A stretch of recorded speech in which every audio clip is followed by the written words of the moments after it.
Once upon a time in a beautiful forest in Nepal, there lived four friends: an elephant, a monkey, a rabbit, and a bird.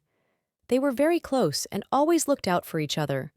One day, while walking in the forest, the elephant found a magical tree. The tree was tall and strong, with branches full of sweet, delicious fruit. However, the fruit was too high for any of them to reach. The friends came up with a plan to get the fruit. The bird said, "I have seen how the fruit grows on the top of the tree. It's very sweet and ripe."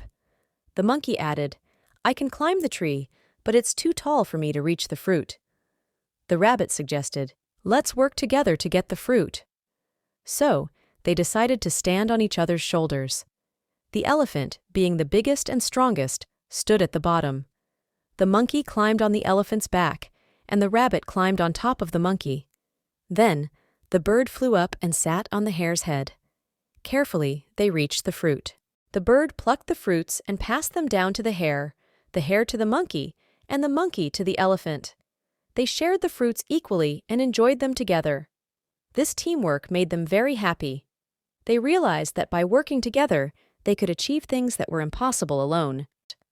The story of the four friends teaches us about the importance of friendship, cooperation, and teamwork.